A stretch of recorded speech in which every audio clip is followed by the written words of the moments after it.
Hello, welcome to your weekend reading. Saturday 29th and Sunday. No, that's wrong for a start, isn't it? Hang on. This Mercury is getting to me. Saturday 13th. I was going to say 39th. Saturday the 30th and Sunday the 1st of December. So we're straddling 1 foot in November, 1 foot in December, and we're kind of really badly trying to do the splits. That's where we're at, people. I've already done a video which has each individual sign and a card for the new moon in Sagittarius, which we have today or this weekend. Whenever. So do have a look at that as well. There's one for each. There's a tarot card and an oracle card for each sign. So here I'm doing the normal weekend reading. Also gonna plug as well. My friend, I've plugged this on the other video. I'm going to shamelessly plug it on this one. Carla Jenkins, who wrote this book, she is my writing teacher. She has a website called Raw Writing. I will drop the link down in the description box. She's an extremely excellent creative writing teacher that I've learned loads of, and an extremely good egg as a person. And no, I'm not financially at all connected. I just want to promote her Black Friday deal. She has 20% off all her courses. Some of them are online with Zoom, so if you're overseas, you can still do them. And it's Raw Writing on Instagram, Raw Writing in Google. You just put it in, you'll find it. Say hello. Say, Gemma sent me to say hello. And I'll put it in the description box as well. So there you go. Shameless plug.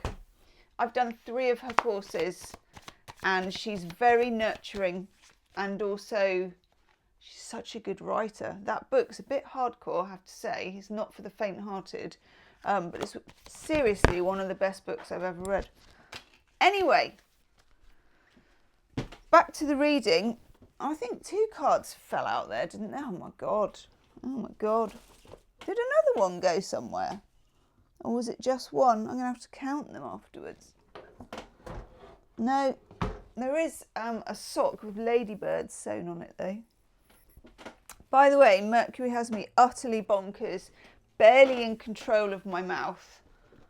I know. Gosh. Okay, I'm going to take another card.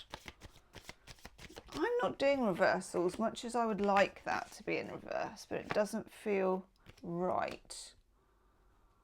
Okay. Do check out your December readings as well. I put them up during Mercury. I'm very proud of them.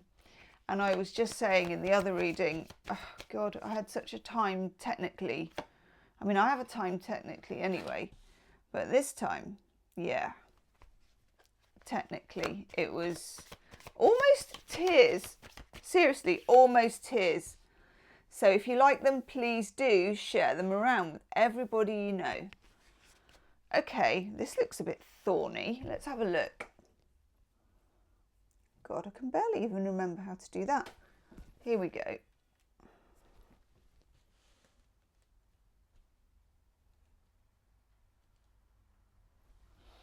Oh God. Right. If any of you like this deck, 'cause I always get asked about this. It's called the Enchanted Veil Tarot.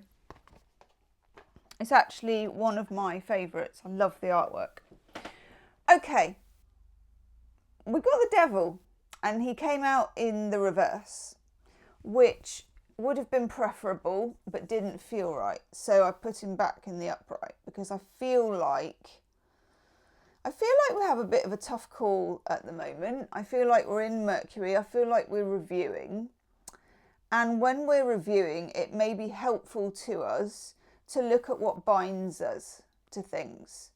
And very often, and in fact, it's difficult, but the most productive way of doing that is to recognise when you are the bind, as in you've almost contributed. You haven't, no, that's wrong. I don't mean it like that. You are at the root of everything you do, and that whole where you go, there you are. You know, you're the common denominator in your experiences. Doesn't mean that the other person isn't a complete SH1T.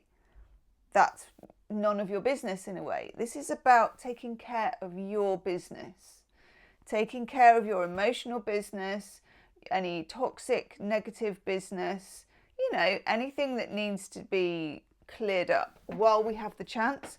Mercury gives us a really good opportunity for this. This is the way in which it actually helps and works, is that you can get a really clear bead on where you've come from, on the past, on drawing back the curtain and going, let's have a look in Granny's wardrobe. Well, that'd be a door, wouldn't it, really? It could be a curtain. You know what I'm saying.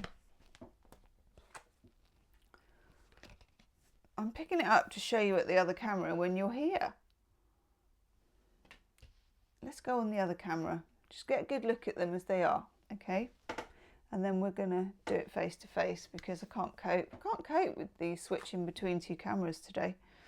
7 of Wands, Mars in Leo. When we hold ourselves accountable, which is not the same as blaming ourselves either, it's a healthy curiosity with how we got to where we are, or how this relationship got to where it is. Either or, you know, or both probably. 7 of Wands, Mars in Leo means that this is maybe not a fair fight. Most things aren't. Maybe quite messy. Maybe taking you out of your comfort zone. A few of you need to call someone out on something. And if you're an empath, that's really hard to do. So you may have been swallowing it and just, you know, I'm good. And then you're not good. It's like, you may need to call someone out on something. You may need to call yourself out a little bit, because the next card we have is the 5 of Cups. 5 of Cups is an interrupter because it's a 5, but it also speaks a little bit of grief, you know, and needing to take account of things that you've maybe sort of wanted to avoid. You've let it slide because it's just difficult.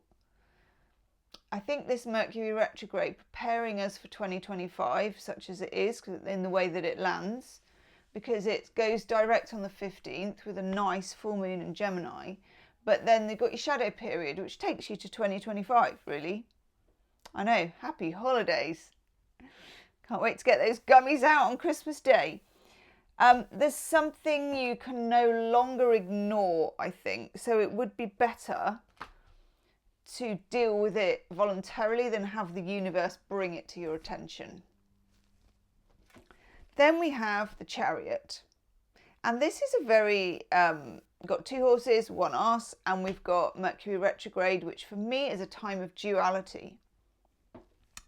You can run a double track when Mercury is retrograde. So in other words, you can be happy and enthusiastic and at the same time deal with loss.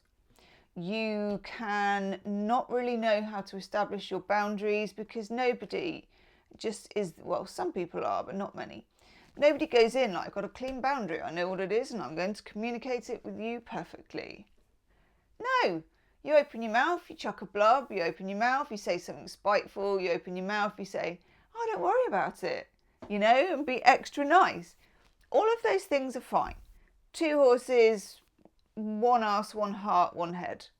You know, you can afford to have 2 opposing energies running along at once. You feel good, you feel guilty.